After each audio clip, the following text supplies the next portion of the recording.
everyone. Thank you so much for joining us. We really appreciate you giving us time on a Friday in the summer. We really, really do. And you're not going to regret coming to this session. I've been in Diane's sessions many years, and they always help me, not with students, but in dealing with my family members. So I encourage you to take anything you can out of this session and apply it to yourself and your family and your students and your coworkers, because it's really helpful information. So without further ado, I will turn it over to Diane Gruen Kidd with the Kentucky Department for Behavioral Health, Developmental, and Intellectual Disabilities. Thanks, Katie. And she has listened to a variation of this presentation a lot, but I do switch it up from year to year because there is so much more stuff that we're learning about trauma and resilience all the time. Like there's always new information coming out. While we're going along today, please, I can't see the chat. I'm not sure why I can't see the chat. I was gonna say pop stuff in the chat, but that's not gonna be super great. Do you want wait, me to? I think I can. Hang on, let me see if I can do this. I'm sorry you're looking at my profile, which is not my best feature. So we're gonna try this. Okay, that's not gonna work either. And now I don't know how I did it. Okay, here. All right, we're just gonna wing it. And so we're gonna see what happens, and hang in there with me and we'll get through this. We'll get through this together. And I'm not gonna do Virginia's sign language. Okay. So as Katie said, I'm with the Department for Behavioral Health Development on Intellectual Disabilities, and I had include this slide. I learned this from our friends at the Transition Age Youth Launching Realized Dreams, which is the tailored project. Young people had made these and encouraged me to make one for my presentations. I'm not going to spend a lot of time on it, but there are a couple of things that are important for today. One of them is this thing that I am a dog mom. This is Cowboy, my boy, who is currently crushed out on the floor next to me, and it is possible that you will hear dog noises as the day goes on, mostly snoring.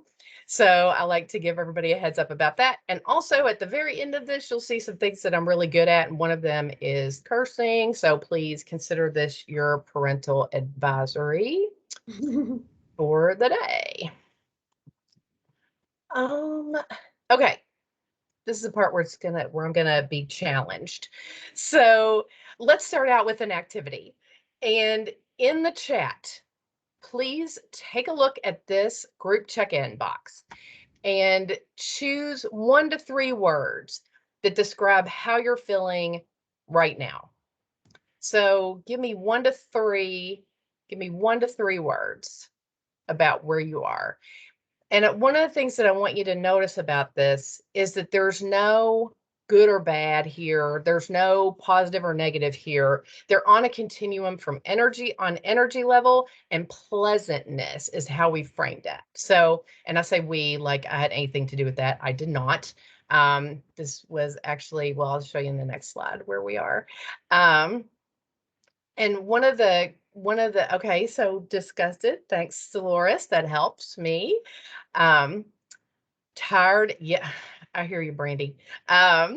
It's sitting on Zoom for a couple of days in a row can do that. Balanced, thoughtful, focused. Okay, great. Tired, more tired. All right. So you're giving me a prompt to keep the energy up today and make sure that we're keeping things going, easygoing, irritated, and tired. All right. Not for, okay. Yes, there are lots of things going on besides this. Juggling 2 mayballs. Amen, sister. Content, comfortable, balanced, calm, secure, nervous, calm. So, thank you. Pleasant, fatigue, secure. Great. Thank you for sharing that. And I appreciate everyone's patience while I navigate back and forth. So why are we doing that? So this is an exercise from Permission to Feel by Mark Brackett, and it's name it to tame it. Think about some of the young people with whom you work and how, for one, that there are a lot of our young people have sort of limited feelings vocabulary, hungry, Amen. Like me 24/7.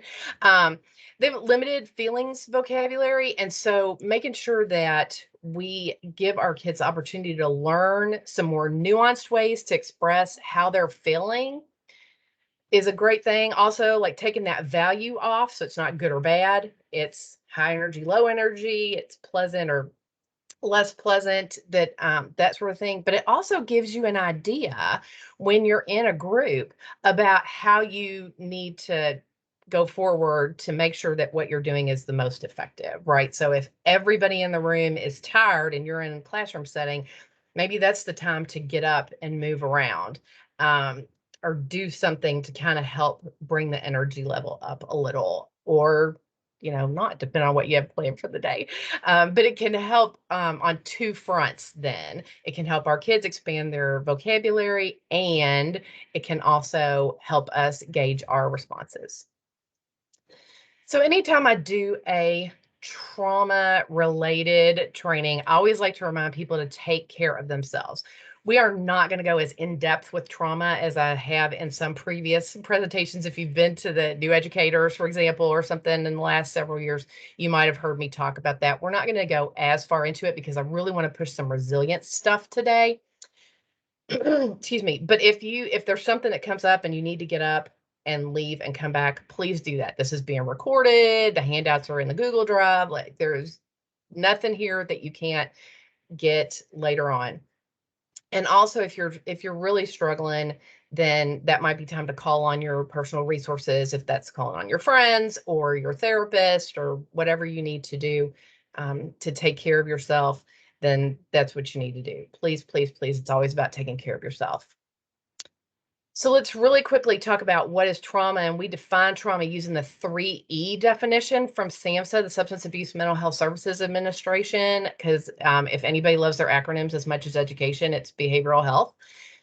So the thing about this definition of trauma is it talks about having an event, so a thing that happens that makes someone fear for their personal safety or their life. Okay, so a big thing that happens that's experienced in a way by someone, and it's how we perceive the event. Okay, not how other people perceive it, how the person themselves perceives the event, and then it has an effect on you. So if I had, and I actually did have a car accident at one point, and my husband and I were in the car together, and and it was horrible for me, and less so for him. So for a while after that, I couldn't drive on the interstate for several months after I had that accident. It was a pretty gnarly wreck. And I couldn't drive on the interstate. That was the effect. Okay. So in its most basic, there was a car accident. I perceived it. I was fearful for my life in the moments of that accident. And afterwards, I was not able to drive on the interstate. So that's a 3E example of a traumatic event. One of the things that we do a little bit, that we think about a little bit differently now from how we did years ago when I first started practicing when I was 10 years old, is because how could I possibly be that old, borrowing from yesterday? But it's not just things that happen to an individual person. It can also happen to someone close to you. So, for example, I worked with a family where the daughter in the family was sexually maltreated by her father. Her parents were divorced. Her father sexually maltreated her. She had a little bit of difficulty with it, but bounced back pretty quickly. Her mom really struggled. Like, I had to work with her mother around this much more than I had to work with the child around it. And so that is traumatic for the mother, even though the mother wasn't sexually maltreated in that instance. And also, one of the things to keep in mind for us as a group is that when you repeatedly hear stories of other people's trauma, that can be traumatic to you as well. So for those of us who are working with young people who have experienced a lot of trauma, that could be have an effect on us as well. One of the things I like to bring up in these sorts of presentations about complex trauma, because I feel like this is probably what most of our kids have experienced. We have higher than average incidence of trauma exposure for kids who are in juvenile justice settings or in social service settings, behavioral health settings, which is KAES programs, right? So that's why I always want to make sure we bring this up. The thing with complex trauma that makes it a little bit different from my car accident is that with complex trauma, there's an expectation that your situation is supposed to be safe, and then it turns out not to be safe. So examples are somebody who lives in a home where there's domestic violence. For example, your home is supposed to be safe, but then it's not. And so kids' brains get wired a little bit differently because their home life is unstable. And I included a couple of these, even though they're sort of extra, because I want to remind everybody that complex trauma can impact lots of different things. It's not just about, like we heard this morning, about seeing behavior that doesn't necessarily, that might be rooted in something else. This is another reminder of that. It's not just about behavior. It can also be the way someone interacts with other people. If you can't trust other people, you're going to interact differently than if you feel like you could trust other people. Being able to regulate yourself emotionally can be a real challenge. The kid who gets worked up over something really minor, for example, or that seems minor to the rest of us. And our brain chemistry really does get changed. Our brain structures actually are impacted by trauma because some of those connections that we would normally make then get a little wonky and don't get made. And so then what we're doing when we build resilience is we're helping to rebuild those brain connections. And so sometimes we see things and we're like, what the heck is that? It could be related to a trauma history. So things like not having stable relationships makes a lot of sense if you've lived in a home where there's a lot of violence, for example. Self-harming if you don't like yourself or if you need a release or something like that. It starts to make substance misuse makes a ton of sense. If you're walking around in your tents all the time, smoking weed can actually be helpful in the short term, right? Because it helps you calm down. Now, obviously, we don't want to tell people that kids to go around smoke weed, but you can see what might be driving that behavior. And this, I love Calvin and Hobbes already, like, of course, but this one in particular, I think really highlights how trauma changes the way we see things. So Calvin says, whenever I take my bath, I always put my ducky in first, and Hobbes is checking and says for companionship, and Calvin says to test for sharks. And I was doing a similar presentation with Miriam Silman, who is a huge expert. And if any of y'all got to work with her on the trauma-informed practices for educators while she was at UK, I'm sure you learned a lot from her. And I continue to learn a lot from her because she's at the department now.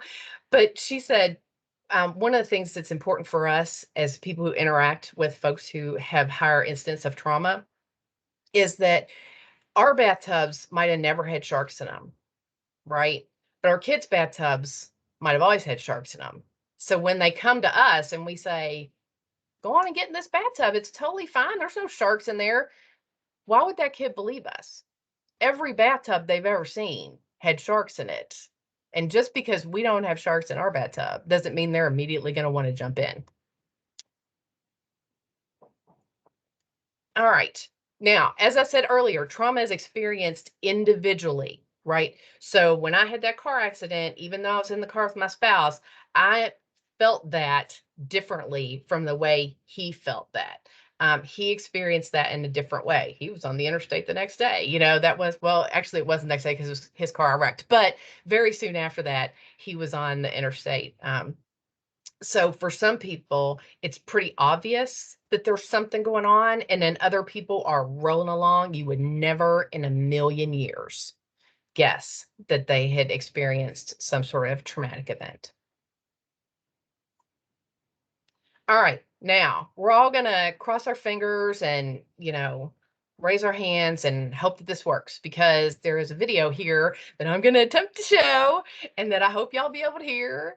But there aren't any promises because we're all doing something different now. And I've finally mastered, sharing sound in Zoom. And today we're going to learn how to share sound in Microsoft Teams. So let's try this. So this is a video of a woman talking about explaining the brain to kids and teenagers.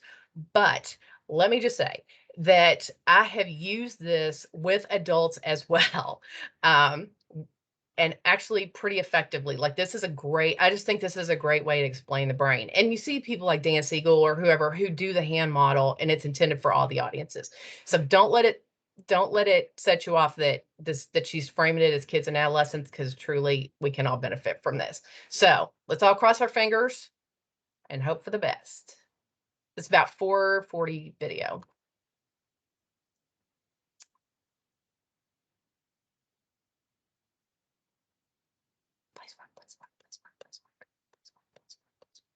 So I want to talk for a minute about how to teach the brain. One of the really important things that we know in trauma is that when we help people understand the injury trauma creates in the brain and help them understand how that impacts the way they respond to other events in the world, it really helps them and their families move forward in their healing. So lots of people have given ways to teach the brain. As a practitioner myself, I've taken a lot of the models from Dr. Dan Siegel, taken models from the Hahn Foundation for teaching in the optimistic classroom, and looking at some of the things Ledoux has done, and put them together and really challenged myself and folks that I educate about practicing really teaching the brain. So when I explain this to teenagers, I start with the hand model, okay? And I start by explaining that we're going to talk about the downstairs brain and the upstairs brain that everyone has. Formally, this is called the limbic system, and this is called the cerebral cortex. But what we're going to talk is downstairs brain and upstairs brain. So in your downstairs brain, this is where fight, flight, or freeze lives, okay? When threat... Shoot. So I want to talk for a minute about how to teach the system, and this is called the cerebral cortex. But what we're going to talk is downstairs brain and upstairs brain. So in your downstairs brain, this is where fight, flight, or freeze lives, okay? When threat comes at you, your body has 3 reactions it can make. It can fight, it can run away, or it can stay very still until the danger's gone. That's what this brain does, okay? This part of the brain.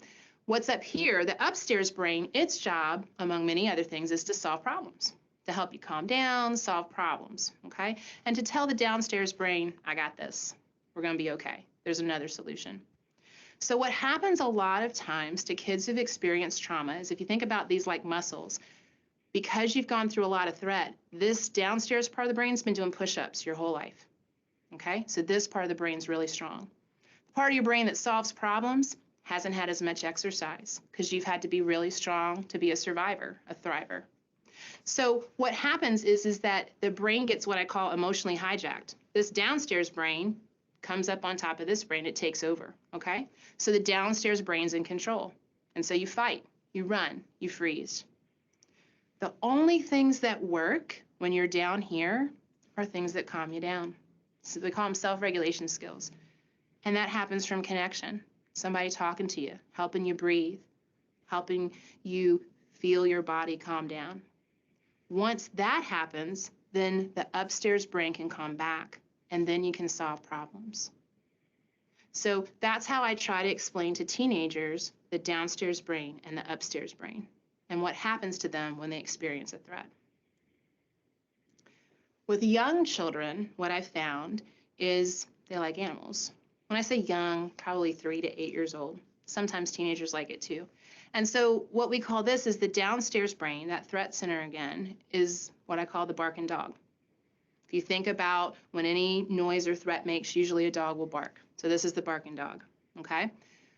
A problem solver is often called the wise owl. So upstairs is the wise owl, downstairs is the barking dog, okay?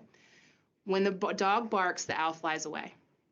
And so when the dog's barking, the only things they can do are maybe practice blowing bubbles, maybe practice breathing deeply, things that help the dog start calming down. And that's where you build their self-care strategies. They practice lots of different things to help the dog stop barking. The first skill being recognizing when their dog barks. Once they learn how to calm the barking dog, then the owl flies back, and then they can come up with solutions. And again, they're trying to get this muscle stronger. The problem for most people who are intervening, if you're talking to a family, most parents are going to naturally start with redirection and consequences for negative behavior. That's the first place they go. They're shaking fingers and telling somebody, stop that, you need to do this. That's an upstairs brain intervention, while most children who've experienced trauma are downstairs. So the term Siegel uses is you connect, then you redirect. The only thing that will calm a barking dog or the downstairs brain is helping that child calm down. And only then, once you teach the child to calm down, can you engage the part of the brain that solves problems and actually come up with solutions for better behavior choices. And that's why it's important to respond to the need, respond to the safety needs that get kicked up by threat, and not just react to the behavior that happens.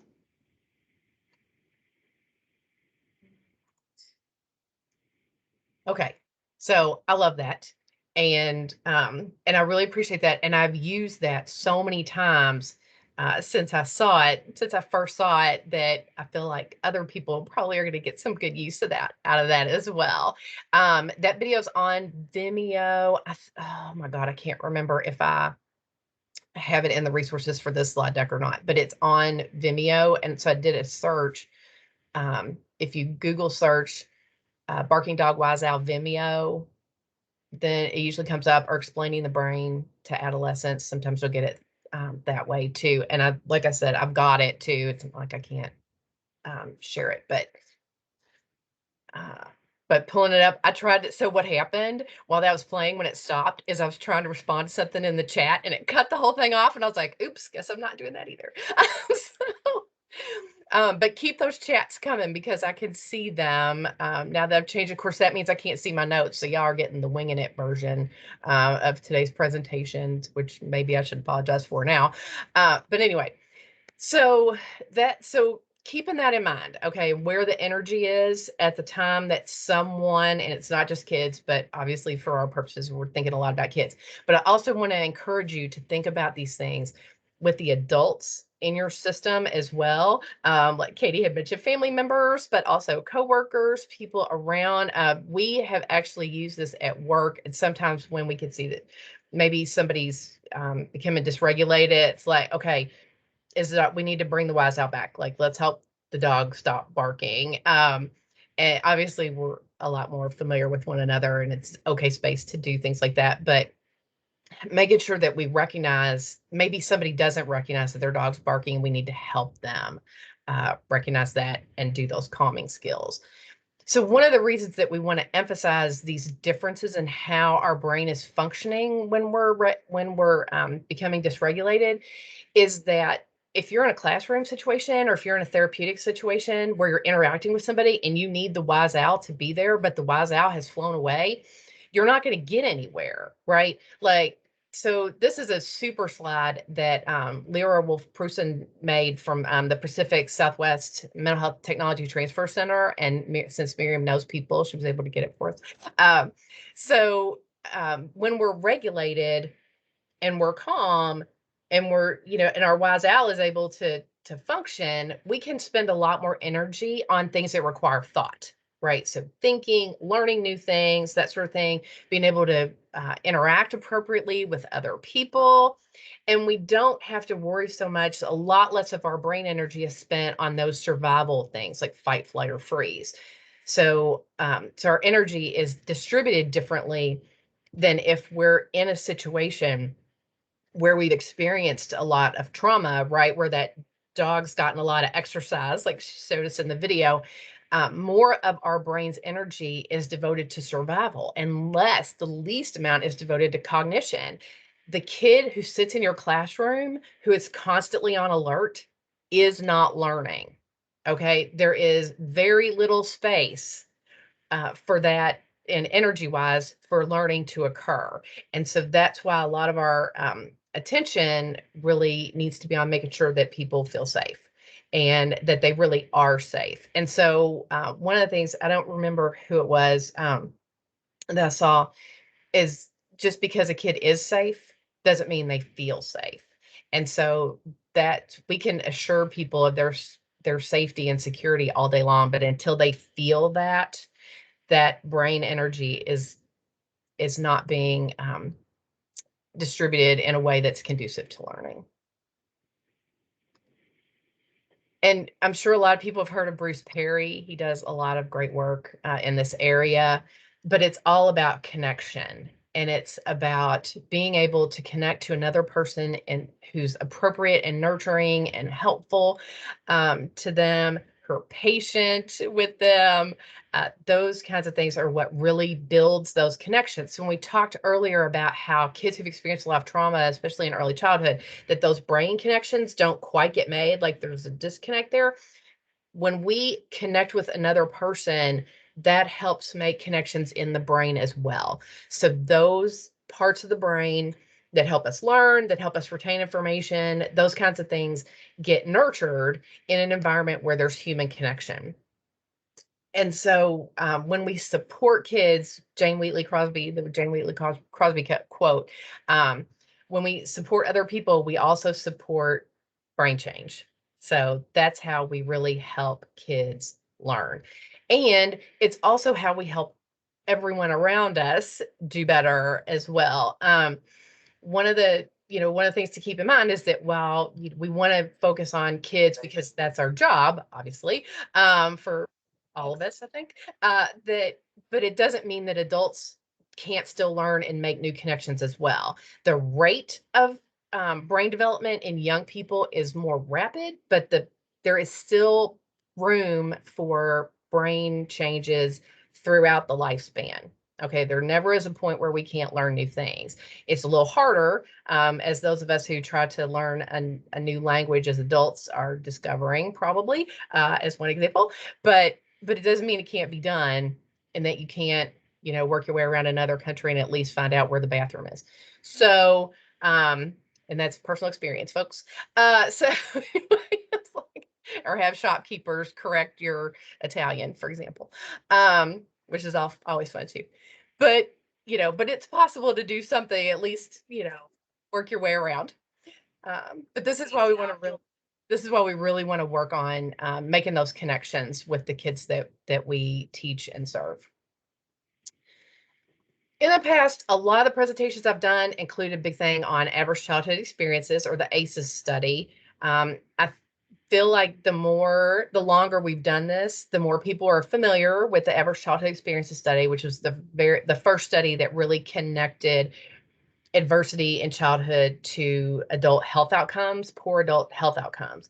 And I'm a super geek about that. Like, I love going on the CDC website and looking at all the different data around it, and how you can see that it's a dose response. Like, the more adversity, the worse the health outcomes, the more likely people are to have obesity or substance misuse or high blood pressure or heart problems or early death.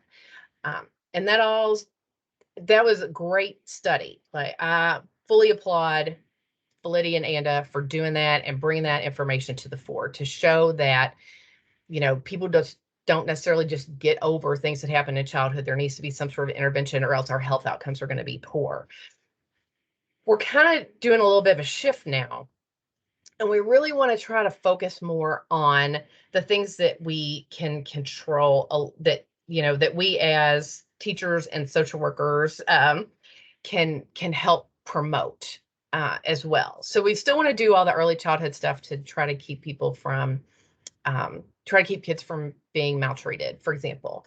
But there's a study that came out in 2019. Dr. Christina Bethel and her team at Johns Hopkins did a study on 6,000. I'm sorry, did I tell y'all that when I moved so I could see the chat, I can't see my notes anymore, and I'm doing this from memory. 6,000 people in Wisconsin that they studied, and they, instead of just asking about the crappy things that happened to them when they were kids, they also asked about these positive things that might have happened to them when they were kids. And they're on your screen right now, and they're divided into two categories: family and home, and school and community.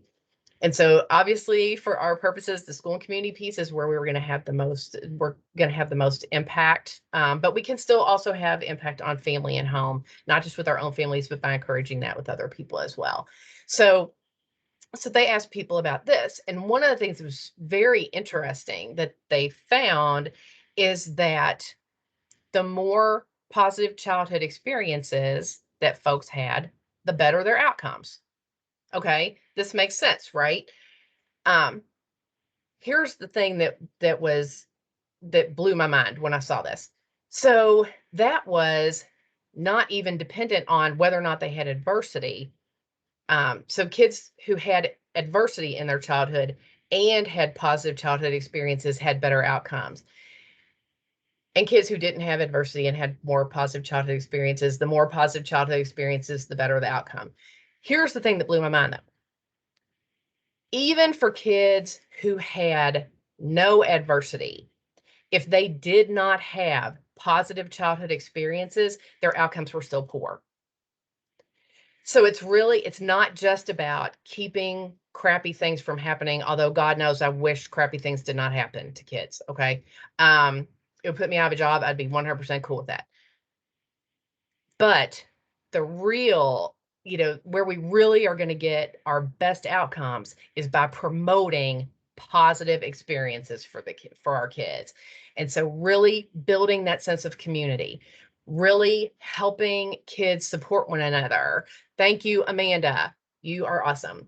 And making sure that we take a genuine interest in kids. If anybody's familiar with the oh my God, it flew right out of my head. There's a suicide prevention thing that we're doing. If Doug's in here from KDE, he does it.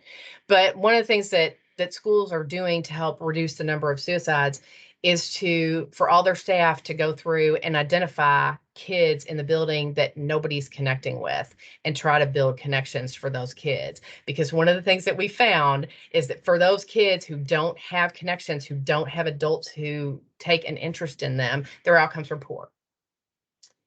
And their chances for really, really bad outcomes like suicide are higher than they are for kids who have a connection with an adult in the building who genuinely takes an interest in them. Also, enjoying participating in community traditions is another thing too, really making sure that our communities have those sorts of activities, that we have Roots and Heritage festivals or Pride festivals or Strawson Fest or whatever, that those sorts of things are available first, and that people's participation in those is encouraged, and it helps build that sense of community for our kids and for adults too. Like these things are they're going to benefit lots of people, not just the kids in our programs. Okay, so one of the things that we wanted to make sure and talk about today is resilience and how to build it. Because when I first started doing this, when I got to the Department for Behavioral Health in 2014, I was tasked with doing trauma-informed care presentations. And one of the things I recognized early on is that we didn't have a lot of positive stuff at the end to help people. It was like, this is what trauma does to people. Sure does suck. And then we went on. And so trying to be really intentional about building in some of these things that you can take back. And I want to say again, these are great for kids, also great for adults. Okay. So we've all undergone a collective traumatic experience in the pandemic. Many of us are, who are clearly employed, have been able to probably pull through maybe in a better state than some other people for sure. But that doesn't mean that we're not affected by that. And so paying attention to our own needs is going to be a key part of how we move forward as well. So when we talk about resilience, I'm using the APA's definition, the process of adapting well in the face of adversity, trauma, tragedy, threats, or significant sources of stress like global pandemics. And so it's what happens when something crappy happens. When people haven't had crappy things happen to them, it doesn't make them resilient. It makes them lucky. So now that we've all had this, we've all had an opportunity to have something crappy happen. But I'm glad for people who don't experience adversity, trauma, tragedy, threats, or significant sources of stress. Like, good on you. But that's not where resilience is built. And in our programs, clearly that has not been the case for our kids, for sure. And very likely not for the adults in our programs either. So what promotes it is we build in things so kids can be successful. so that kids can do well, that there's meaning making involved, that we're able to help them be able to navigate those challenges that might happen in the future for them. And it needs to be meaningful for the person who's experienced the adversity as well. So what works for me, what promotes resilience in me, might not promote resilience in you. And that's okay. But figuring that out for ourselves is going to be part of it. And we'll do some actual activities here in a few minutes that are going to help with that. It's not breakouts, and you won't have to talk if you don't want to, because I don't want people to start running for the exits right now. It is going to be 100% on you, individual activity that you could do with your camera off and pen and paper. But I do encourage you to at least give it a shot, so that you might have some things to take back with you to the classroom. So what do we get when we build resilience? Like, what do we see in people? This is how kids and adults learn how to face those challenges. Like I said before, when something crappy happens, now I've got the skills and tools to be able to manage that a little more effectively than I might have beforehand. That I can accept change a little better. Again, in the last session, one of the things we talked about as far as privilege is things like being neurotypical. This is sometimes an issue for people who are experiencing non-neurotypicality. Is that a word? But it doesn't mean that we can't still help build that ability to accept change. Positively influencing well-being, taking responsibility for actions. Being able to really take ownership of the good things and the not so good things. I think that's one of the big keys and a great goal for a lot of people is if we can't take responsibility for the good things, for the negative things we do, how do we take responsibility for the better things that we do, like being able to handle that overall, and making productive decisions, which has been tested, I think, for lots of us over the last year and a half. On some days are better than others. But there are lots of benefits from building that we get when we build resilience. How do we do it? Connections. This is kids having an adult who takes a real interest in them and takes a real interest in what they're doing. And this is the APA stuff, so it's really for all age groups. Wellness, taking care of yourself. And we're going to talk about mindfulness in just a minute. Avoiding negative outlets. So this is a toughie. Early on in the pandemic, we saw a lot of videos.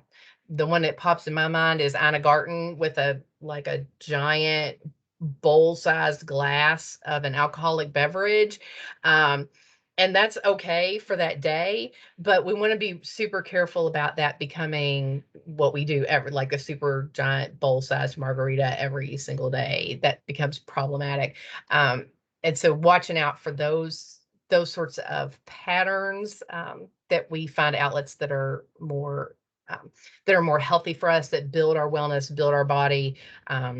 One of the nice things about the pandemic is I was able to incorporate physical exercise into my daily routine. So that's been pretty cool, which is why I can still wear most of my clothes from beforehand, even if they're a little tighter than they were, but that's okay.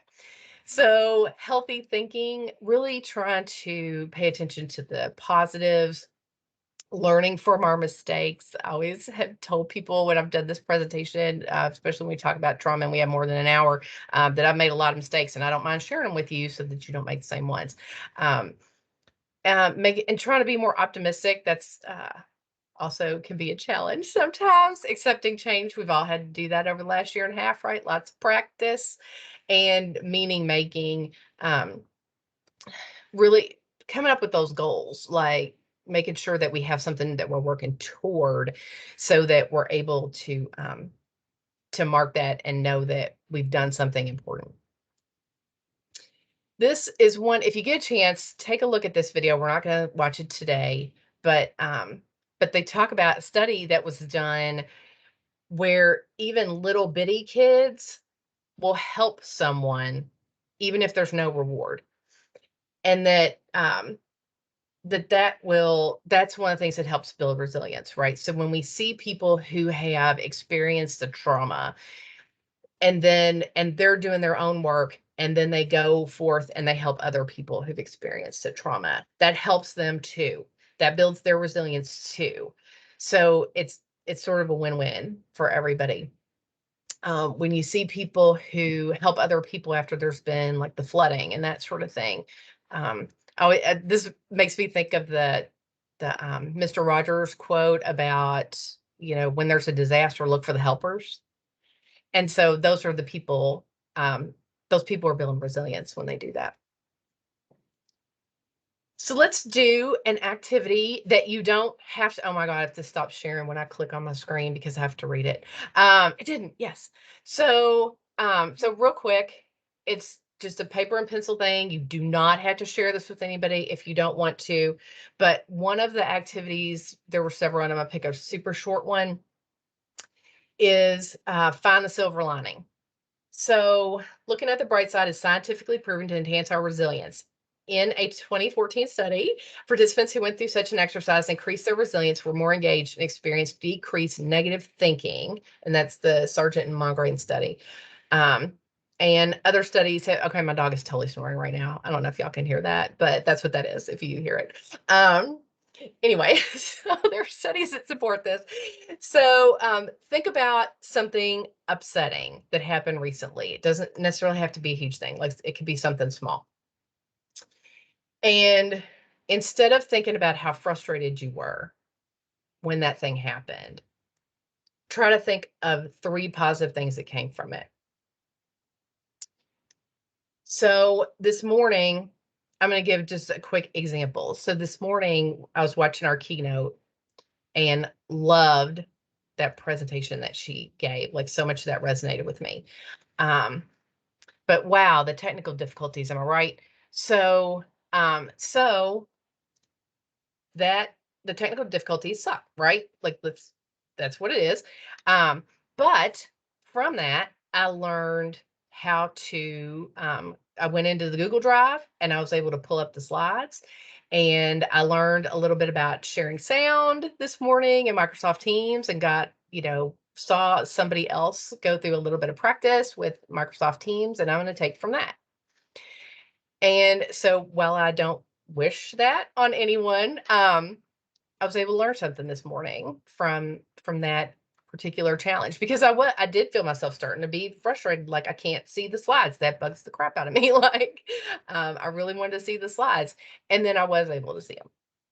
So think about just something that's happened, and what are 3 things that you could take from that were more positive? Not thinking so much about the frustration that you felt, but the things that you were able to take from it afterwards.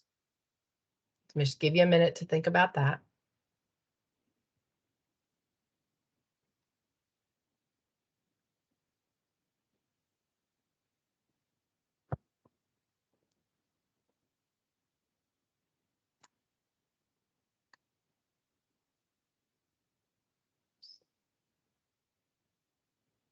But not a lot of time because we don't have a lot of time today. So one of the, I'll share another one that we were given is, your kid misses the bus, and that's crappy and it disrupts your morning.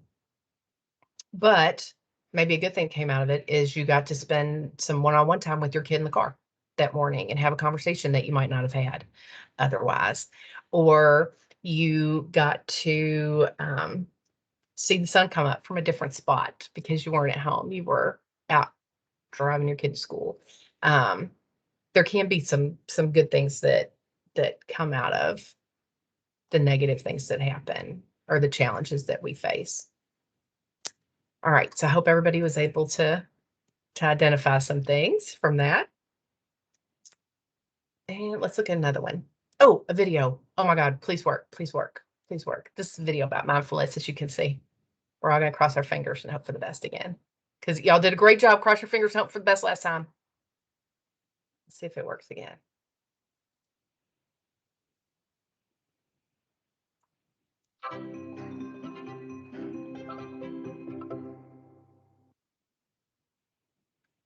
You may have heard this word mindfulness. It's become something of a buzz phrase of late. But I'm going to give you one simple, serviceable definition, which is this.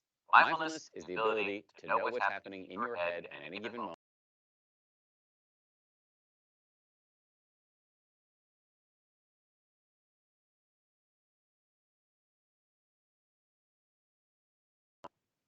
Oh, That was my mistake, Diane. I muted. We were getting some feedback, so I muted everyone, but it muted you. sorry. Okay, let's try again. Given moment without getting carried away by it. Imagine how useful this could be. Just as an example, you're driving down the road and somebody cuts you off in traffic. How do you normally react? I think most of us, we normally react by having a thought, which is, I'm pissed. And then what happens next? You immediately, habitually, reflexively inhabit that thought. You actually become pissed. There's no buffer between the stimulus and your reaction. With just a little bit of mindfulness, in that same situation, you might notice my chest is buzzing, my ears are turning red, I'm having a starburst of self-righteous thoughts, I'm getting angry. But you don't necessarily have to act on it and chase that person down the road, screaming at them with your kids in the back of the car thinking you've gone nuts. Now, you might be thinking, don't I need to get angry sometimes? Aren't I justified? I would say yes, but probably not as much as you think. The proposition here is not that you should be rendered by mindfulness into some lifeless, non-judgmental blob. The proposition is that you should learn how to respond wisely to things that happen to you, rather than just reacting blindly. And that, my friends, is a superpower. How do you get it? The way to get it is through meditation.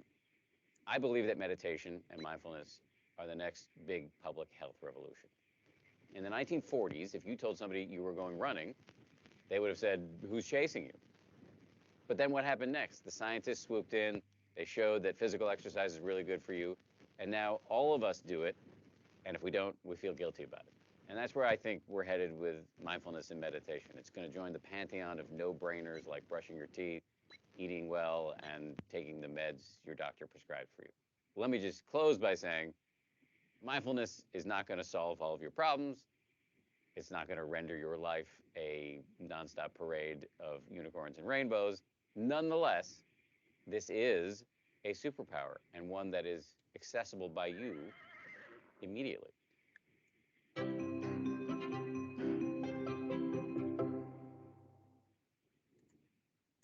All right. So, and that wasn't actually just a commercial for Happify or whatever that is.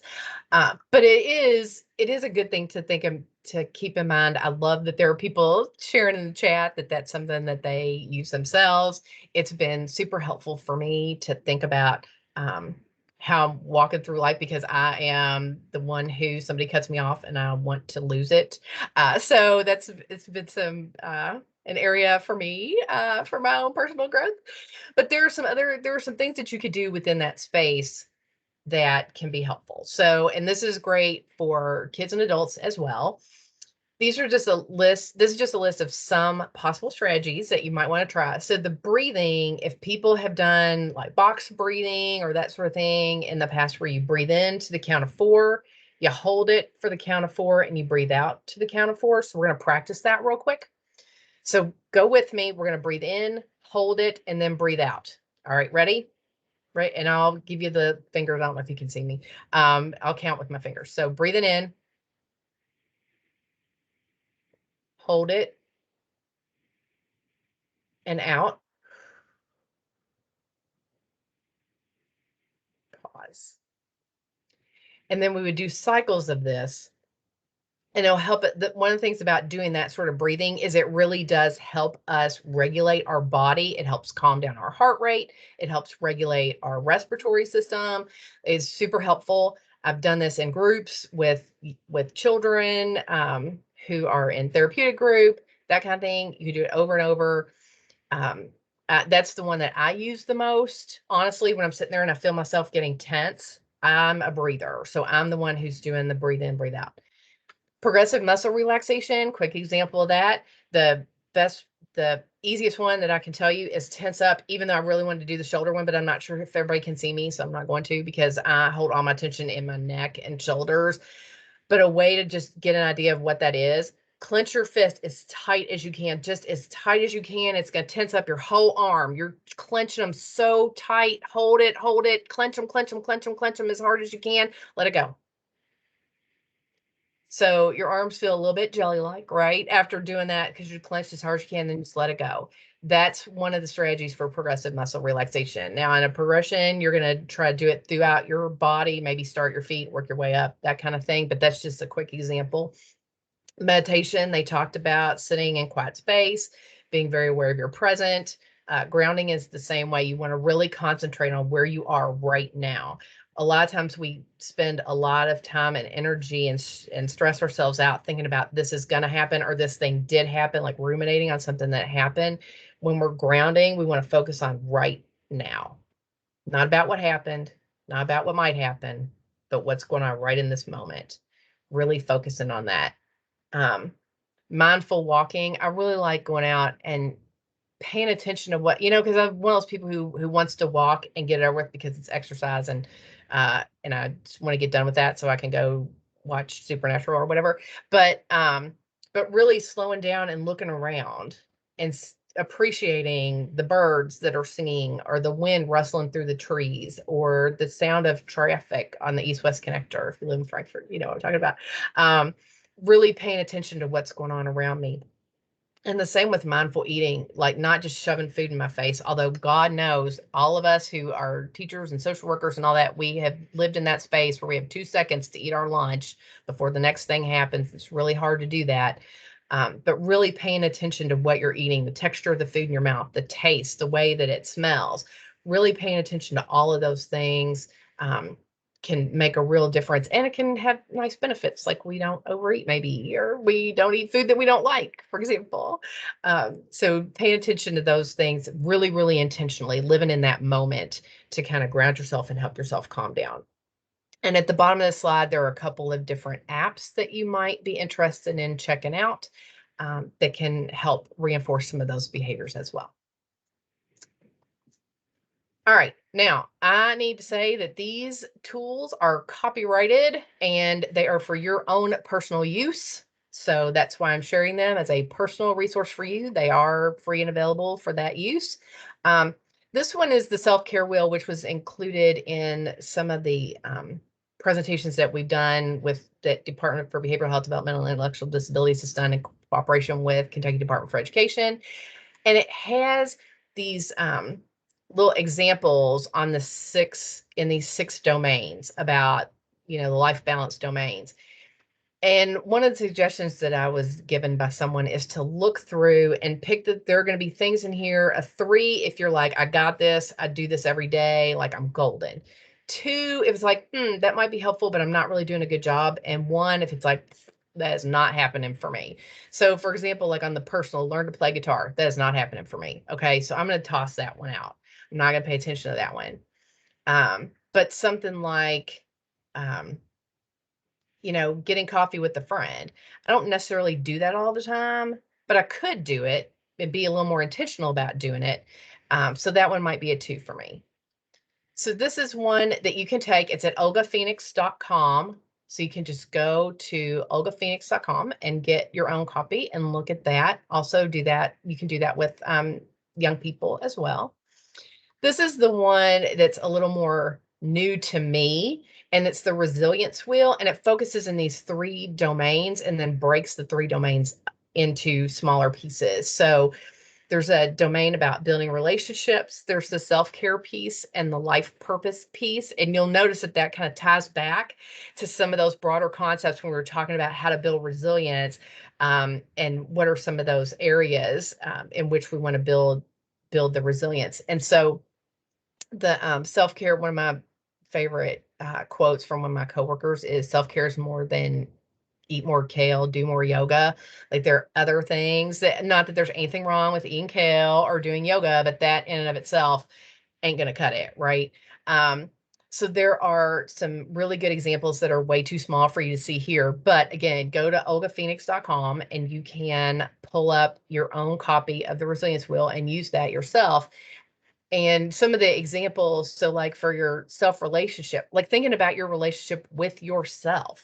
Like, how important is that? We spend so much of our time and energy focused on other people. Yeah, praying, where you take your concerns and worries. That can be part of that on that self-care. There's a spirituality piece to that.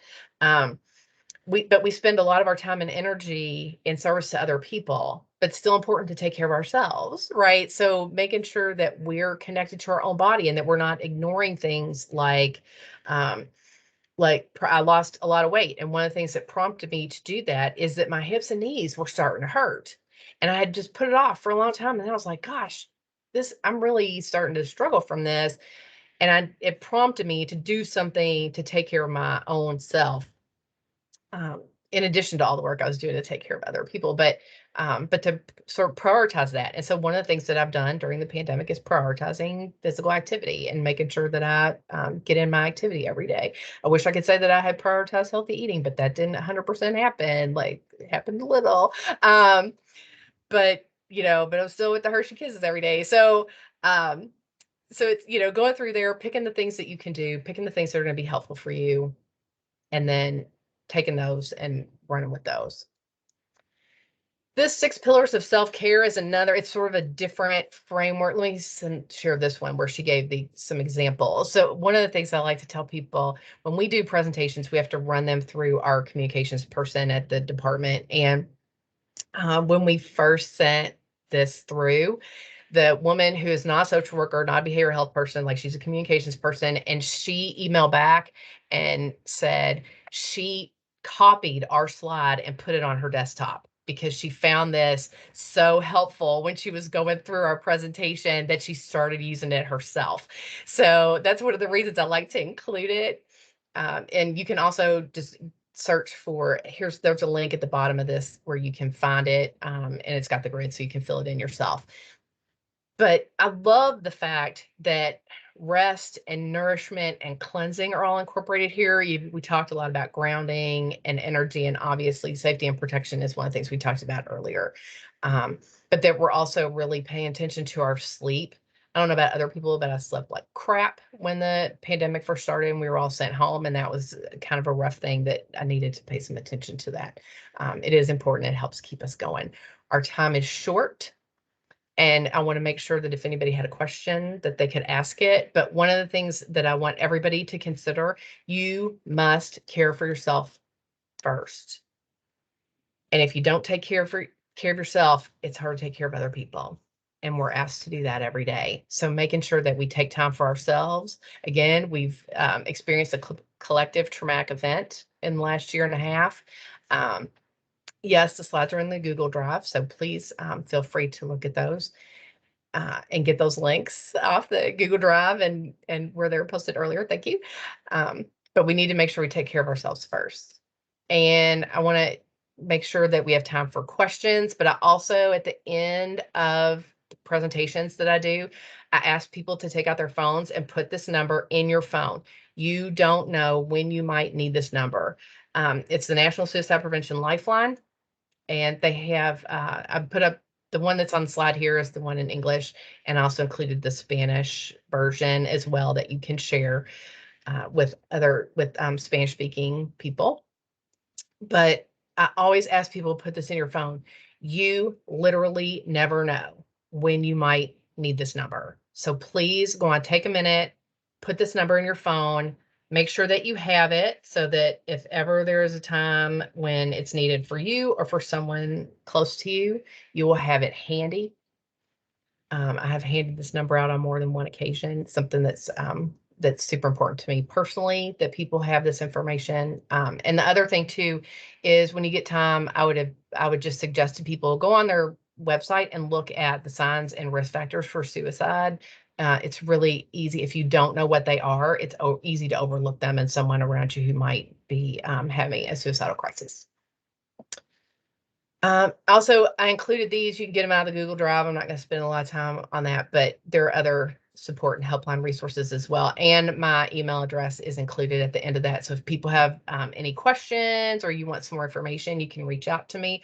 Our department does do trauma-informed care trainings and this sort of training for community groups as well. We have trainers across the state who are available for that. So if you wanted somebody to come to your program and do something a little more with give a little more time to trauma and resilience. We have a whole bank of trainers. I'm not the trauma informed care person for that, but I could definitely connect you to her, and she can set you up with that if you'd like it. It's one of the things that our cabinet feels very strongly about sharing, making sure this information gets out to people. It is 12:30. We're at our time, but I'm happy to stay here for a minute if anybody has questions. And if not, I sure have appreciated all the people participating in the chat. Thank you so much for doing that.